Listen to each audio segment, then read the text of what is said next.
Hey everyone, Rascal here. And Mama, welcome to our podcast. After 15 years of begging, pleading, and demanding and waiting, Brad Bird, Pixar, and Disney finally bring us the movie we've been waiting for. The Incredibles 2! Taking place exactly where the original movie left off, Elastigirl takes the lead as she works with an eccentric superhero fan to help make supers legal once more, as well as taking down a new supervillain, the Screenslaver.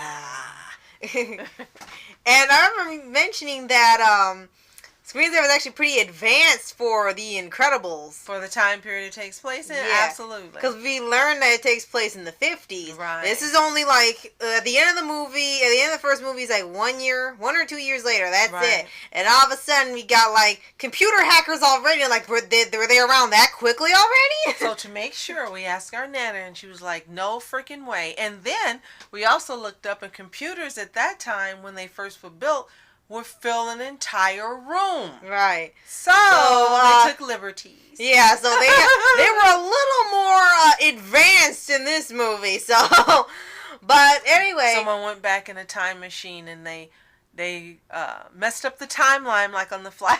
Right. Right. Now, all of a sudden, now they have all this technology they shouldn't have till now. Because Screenslaver seems like somebody you would have now rather than the 50s.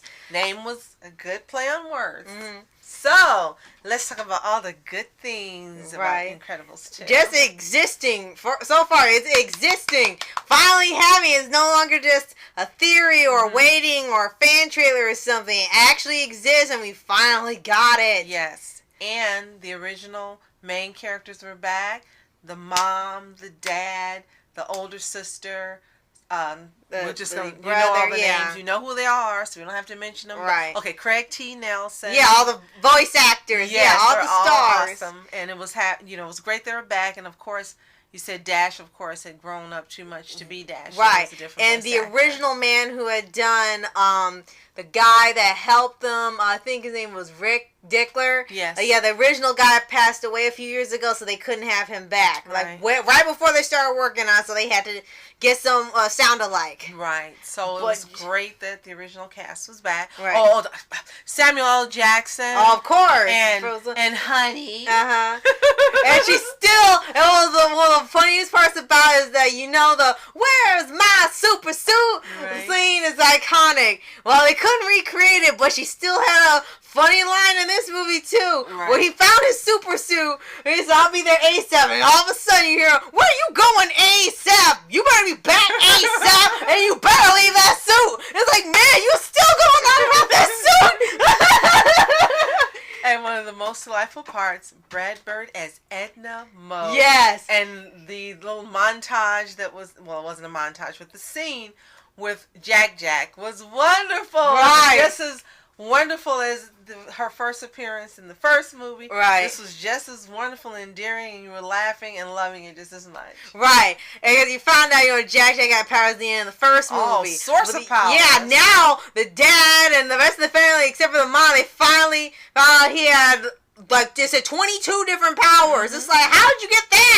I guess because of the culmination of the two supers, and I guess maybe their parents had powers too, and so forth. So. Yeah, because he was and all throughout the movie he had different powers. Like he could duplicate himself, he could teleport through different dimensions. He turned him like a Nightcrawler character. Yeah, he had laser eyes. He could turn to fire, turn to metal, super strength. He had about every power out there. And he could transport too, from one place to another. Right. Yeah, it was just, it was fun. Right.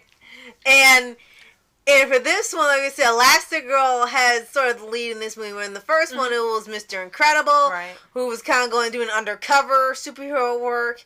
And in this one, it's Elastigirl, and this guy wants to, make supers legal again. Because you remember in the first film, they were announced illegal, and they were just working undercover for years. They couldn't save the day anymore without getting in trouble with police, which is kind of backwards, but as we can see, what they had done like the beginning of the film is like there's so much property damage that is like their liability for it.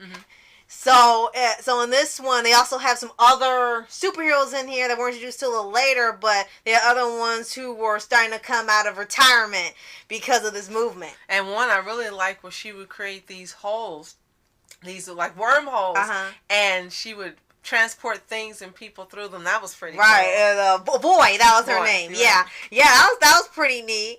And you got to see Mr. Incredible actually just be a normal dad. Yeah. And he actually was fine at it. It's just Jack caused a lot of the problems, and they had new math. It was like, wait, you had that early too? Right. And then the thing going on Violet and what happened with Tony Reidinger. That was like the whole movie with that. So he was starting to get stressed out. But he was actually doing fine for a while till then, and then it started falling apart. Look, he's about to have a breakdown. Right. But it was entertaining. It was fun, and it was a little darker than the first one. Yes. The first one was dark, where they would have the battles with Syndrome. But this one, this Screenslaver had no mercy, but Helen really had to do a battle not to be taken out and killed, which was pretty dark this time. And then you had that scene where the supers were all enslaved and trying to kill the Incredibles. So it got really dark, not once but twice. Yeah, and I didn't think it would get to that high stakes, but like saying, the first movie, there was more of like the drama and the action. This here, like they were like out to kill. And the one thing that was missing from this movie was the espionage. Yes, the first movie had a James Bond feel. It was still a superhero movie, but the atmosphere, and the music too. Right, it would always have this atmosphere and moments where it was really quiet and calm, and it felt like you were watching a spy movie because he was undercover. It didn't have that in here because, well, the guy already knew who they were. I think I don't think it was clear or not, but they were just so friendly with it, and it was like they kind of knew who they were anyway. It wasn't as much of a secret as it was in the first movie because it was the billionaire brother and sister. They knew who they were. Yeah, remember, they knew. That's how they contacted them. Told them they wanted them to. They deserved to. Let me think about that. Yeah, like did they know? Because I don't know if that was ever clear enough or not. Because true, you're right. I'm not sure. Some people said like, well, "What's the point of your secret identity if these guys know?" But they never said they knew. Right.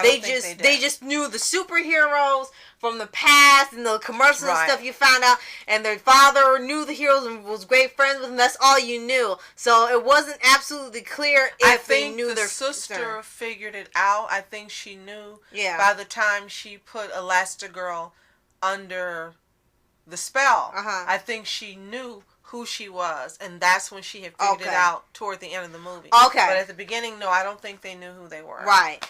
But there were just lots of creative moments in here, and like I said, even the movie starts off exactly where the first one left off with the Underminer, and he wrecks half the city. He's like, this is why I don't want you working. So, but they have this part I told you with Tony, and they wipe his memory because he accidentally saw Violet without the mask.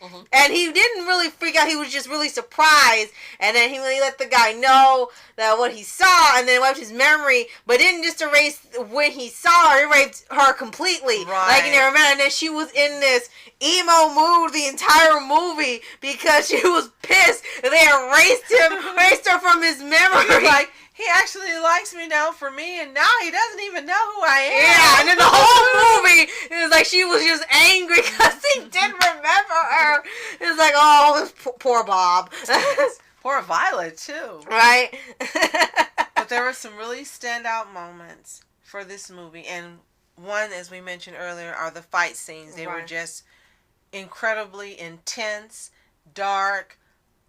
No playing around this time, right? And even this time, remember the last movie, Frozone came to the rescue. This time, Frozone came to the rescue, and he got put under as well. Right. So he wasn't the hero in this one that kept them from being taken over by the villain. Right. And even when it gets near the climax with the last battle, they really have an intense moment where you think the city's going to be destroyed because they had this giant cruise ship, and it was just speeding towards it. Was going to destroy half the coastline, I guess, to permanently keep from supers from being, legal again, because it was about to get rid of everybody who was for making supers in the public again. So they really had, like I said, lots of intense moments. So there was really never a dull moment, even when there wasn't a fight scene and it was just like some moments with the family. There was always some humor or something going on all the time. The only time you really got a moment's break was when you were at least trying to figure out who Screenslaver was. Right. That was about it. Right. Another standout moment, as you mentioned earlier, was when Bob went to take Jack to get help from Edna Mode, taking care of him because he was just at his wit's end and he looked like he hadn't shaved in days, and he was trying to fall asleep. And that entire scene from beginning to end was just wonderful and terrific. And Edna Mode had a little doppelganger who looked like her, and she just loved it. And Jack was walking like Edna Mode, and it was just hilarious. and people are wondering what went on while he was gone. Exactly. So they have this short, if you get on the DVD or if they have it available on YouTube, Pixar released a short called Auntie Edna. And it shows what happened after he dropped him off. So once we finally open the DVD, we'll be able to see what happened. Right. Okay. Right. So anyone who bought that, like if you watch it, then they'll show what happened, how to get the powers under control, what everything happened, because they also had a device that'll help know what to do with each power that he had, because he had like so many. He had to make a suit and a device that could calculate what to do each time, because it was always at random. So all of that and more with this hilarious movie. Now, there were more standout moments, but we're running out of time, so I'd rather focus a little bit on the villains this time. Now, last time you had Syndrome. Syndrome was smart, but he was brilliant, but he was maniacal brilliant, and he had no sense of reality. This time you had a brother and sister, and the sister was an incredible genius, but she had a whole sense of reality. She was well grounded in reality. She just wanted to be a bad guy. She just wanted to get revenge. Yes. And she actually got along with Helen. She and Helen got along. They were being buds and having fun. And that was one of the standout moments as well, is that they were having girls' moments, girls' times relating to each other, talking about, being powerful, women, and smart, and having it all, and how they're underappreciated, which is all true, especially back during that time. And then that relationship they were forging ended up having to be destroyed because she did not want to follow exactly how this woman was thinking. Right. When she realized that she was not going to agree with her 100%, it was over. Right. Because the brother, you actually found out that the dad was all for superheroes and was friends with lots of them. And then you found out one night he was killed in a robbery because the supers didn't arrive in time because no one was picking up the phones. That they had were inspired the Batman hotline. Right. And the brother just took it as, this can't happen again. So if the supers are legal, this will never happen to anyone ever again. But the sister took it as superheroes failed us, they need to be wiped out. Right. And then and when Helen was starting to figure out all the pieces to Screenslaver, like you said, she stopped it. Right. She snapped, she stopped it, and it was a bittersweet moment because she was getting along with her and she had a friend. And it wasn't fake. Right, and it seems like she and Honey are friends. It's inferred, but you never see them be girls together. You never see interaction between she and Honey. Right. But you could see the interaction with her and this woman, and she was enjoying it and she was loving it. And the bittersweet part was that it got destroyed because their belief systems diverged at one point. Right. Because one was going down a really dark road and the other said, yeah, I know this is how it is, but that's still not the end of it. There's still, brightness to this. And, as you said, she was figuring out what was going on much quicker than the sister expected her to. Right. So, if you haven't seen Incredibles 2 yet, we highly recommend it. it's already out on DVD for a while now, or if you want to stream it or something, or go on demand, all of it's available on all platforms, and support the movies, and see, could there possibly be an Incredibles 3? Before another 12 years, that would be awesome. Yeah, because I don't think anyone wants to be like 100 years old before the third movie comes out. And thank you, Looney Cat, for telling us in your really awesome review how great the movie was, what we could expect without giving any spoilers, and we're going to put up a card so others can watch your review as well. Yes. Thank you, Looney Cat. Yeah, thank you. So thank you so much for watching. I'm Rascal Entertainment. And I'm Mom Entertainment. Have a toontastic day. Peace. And reporters sitting, flashing lights, trying to walk around, man, who the hell are you? What you want to do? Well, man, it's on you. Man, it's on you.